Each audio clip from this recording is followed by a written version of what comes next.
Bermuda triangle, ये नाम तो आपने शायद पहले भी सुन रखा हो। इसे दुनिया का ब्लैक होल भी कहा जाता है क्योंकि ये जगह बड़े बड़े जहाजों को निगल चुकी है। समुद्र में मौजूद ये एक ऐसी जगह है जहां जाने पर कंपास भी काम करना बंद कर देते हैं। एक ऐसी जगह जहां अब तक हजारों लोग मारे जा चुके हैं और कोई नहीं जानता कि ये सब होने की वजह आखिर क्या है। कई सारे लोगों का मानना है कि यहाँ भूतों का बसेरा है। वहीं बहुत से लोग कहते हैं कि इस जगह एलियंस छुपे हुए हैं। वहीं कई सारे लोगों का मानना है कि यहाँ कोई खतरनाक सी मॉन्स्टर रहता है। इसे समुद्र का सबसे मिस्टीरियस हिस्सा भी बताया जाता है।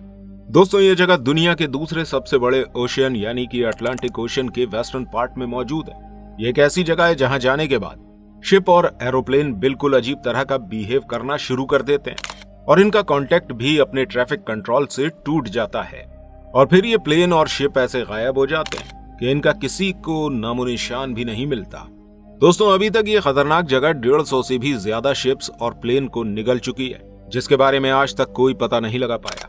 और इन शिप्स में से कुछ जहाज ऐसे भी हैं जिन्हें समुद्र की गहराई में डीप सी एक्सप्लोरेशन के दौरान ढूंढ लिया गया। इन जहाजों में से एक जहाज SS-2 अल्फारो भी था।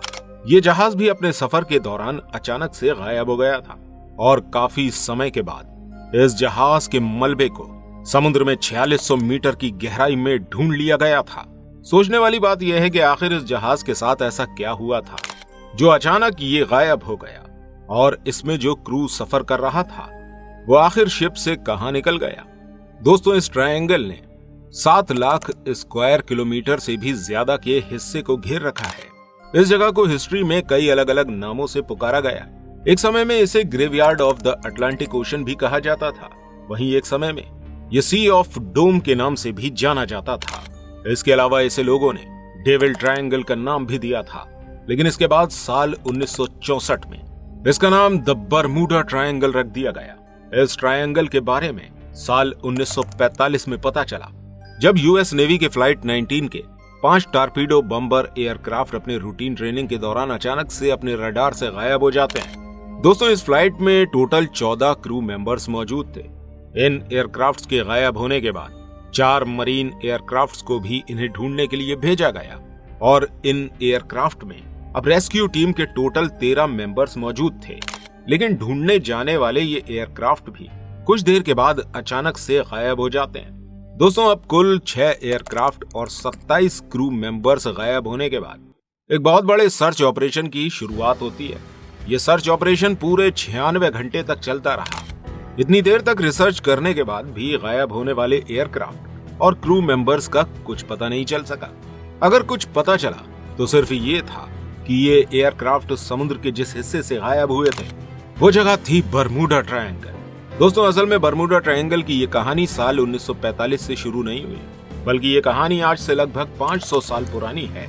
ये समय था साल 1492 का, जब क्रिस्टोफर कोलंबस, जिन्हें अमेरिका देश का डिस्कवर भी कहा जाता है, उनका कहना था कि जब वो न्यू वर्ल्ड की डिस्कवरी पर निकले थे और वो समुद्र में फ्लोरिडा के पास से गुजर रहे थे, तभी उन्होंने समुद्र में कुछ अजीब हरकत होते हुए देखी।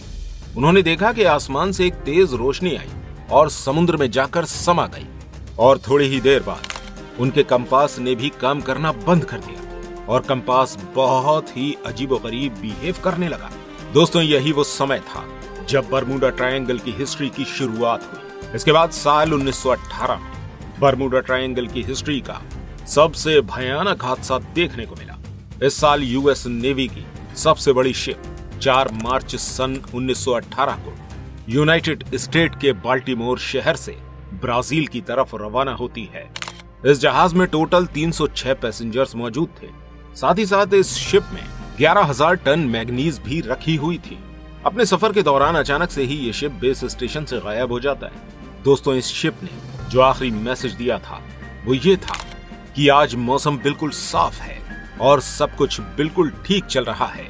और अपने इस मैसेज के बाद ये शिप अचानक से गायब हो गया, जिसे आज तक नहीं ढूंढा जा सका। सोचने वाली बात यह है कि आखिर इस शिप के साथ ऐसा क्या हुआ जो अचानक से ये गायब हो गया। दोस्तों, हैरानी की बात यह थी कि अगर इस शिप के मैसेज के अकॉर्डिंग उस दिन मौसम बिल्कुल साफ था, तो फिर इस शिप के साथ ऐसा क्या हुआ? क्या समुद्र के इस खतरनाक इलाके में सी मॉन्स्टर रहते हैं? या फिर यहाँ एलियंस का बसेरा है।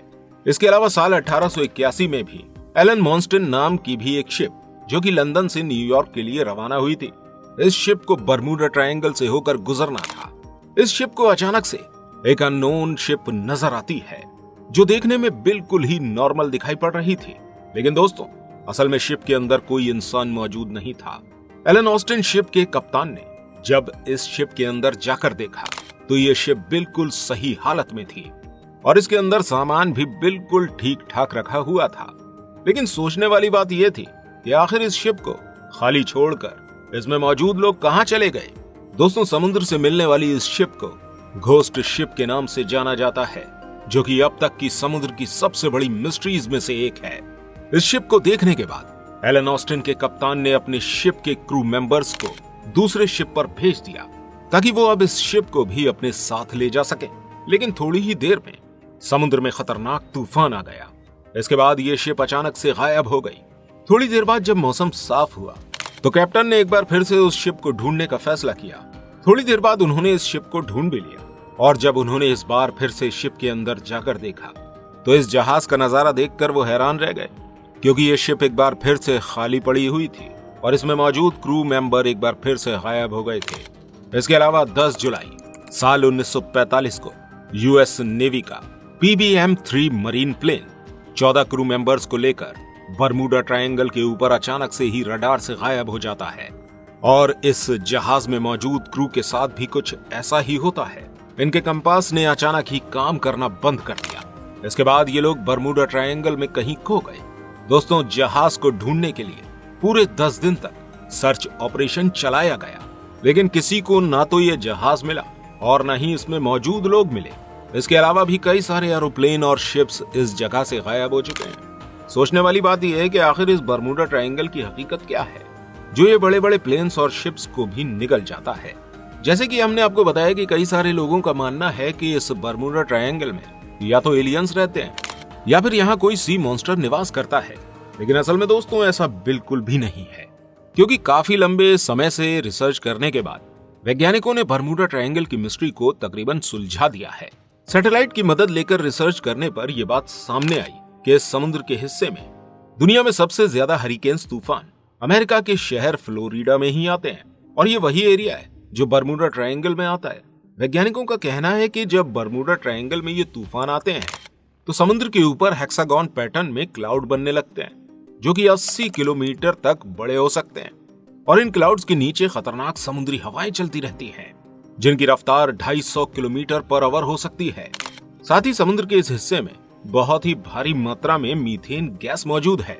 वैज्ञानिकों का कहना है कि पानी में मौजूद ये मीथेन पानी के अंदर से बबल्स रिलीज करती है, तो इन बबल्स की वजह से पानी की डेंसिटी काफी ज्यादा कम हो जाती है, जिसकी वजह से इसके ऊपर से गुजरने वाले बड़े बड़े शिप भी समुद्र में डूब जाते हैं।